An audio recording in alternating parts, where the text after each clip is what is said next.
ಇಲ್ಲ, ಈಗ ಆಷಾಢದ ಒಳಗೆ ಮಾಡ್ತಾರೆ, 14ರಲ್ಲಿ ಒಳಗೆ ಆಗ್ತದೆ ಅಂತಕ್ಕಂಥ ವಿಶ್ವಾಸ ನಮ್ಗಿದೆ. ಆಗತ್ತೆ. ಕೆಲವು ಕಾರಣಗಳಿರ್ತದೆ, ವಿಳಂಬ ಆಗಿದೆ. ಮುಂದೂಡೋದ್ರಿಂದ ಏನ್ ಮಾಡ್ತೀವಿ, ಶ್ರಾವಣಕ್ಕೆ ಮಾಡ್ಕತ್ತೀವಿ.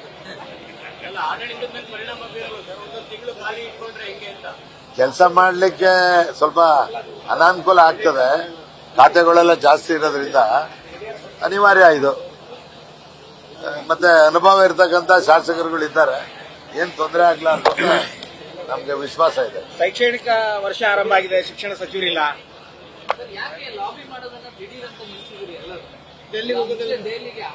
ಎಲ್ಲ ವಿಶ್ವಾಸ ಇದೆ, ಅದಕ್ಕೋಸ್ಕರ ನಿಲ್ಸಿದ್ದೀವಿ. ಎಲ್ಲ ಭಯ ಯಾರಿಗೂ ಇಲ್ಲ, ನಾವು ನಿರ್ಭಯ ಇದ್ದೇವೆ, ನಾವು ಭಯಭೀತರಾಗಿಲ್ಲ. ಪ್ರಯತ್ನ ನಡೀತಾ ಇದೆ. ತೆರೆಮರೆಯಲ್ಲಿ ಬಹುತೇಕ ಯಾರಿಗೆ ಕೊಡಬೇಕು ಅಂತ ತೀರ್ಮಾನ ಮಾಡ್ಕೊಂಡಿದ್ದಾರೆ. ಅದ್ರ ಮಾಹಿತಿ ಸಿಕ್ಕಿರೋದ್ರಿಂದ ನಾವು ನಿಮ್ ಯಾರಿಗೂ ಹೇಳಲ್ಲ. ನಂದು ಇರ್ಲೇಬೇಕು ಈ ಸರಿ, ಯಾಕೆಂದ್ರೆ 7 ಜಿಲ್ಲೆ ಪ್ಲಸ್ ಬೆಂಗಳೂರಿಗೆ ಈ ಭಾಗಕ್ಕೆ ಇಬ್ಬರೇ ಇರೋದು. ಗಣೇಶ್ ಪ್ರಸಾದ್ ಆ ಭಾಗದಲ್ಲಿದ್ದಾರೆ, ಈ ಭಾಗಕ್ಕೆ ನಾನಿದ್ದೇನೆ. ಬಟ್ ಆತ ಮೊದಲನೇ ಸಾರಿ ಇರೋದ್ರಿಂದ ನಾನು ಸುಮಾರು 40 ವರ್ಷದಿಂದ ಈ ಪಾರ್ಟಿನಲ್ಲೇ ಬಂದಿದ್ದೇನೆ. ವಿಶ್ವಾಸ ಇದೆ ನನಗೆ, ಈ ಬಾರಿ ಮಾಡ್ಕೊಡ್ತಾರೆ. ನಮಸ್ಕಾರ, ಒಳ್ಳೇದಾಗಲಿ.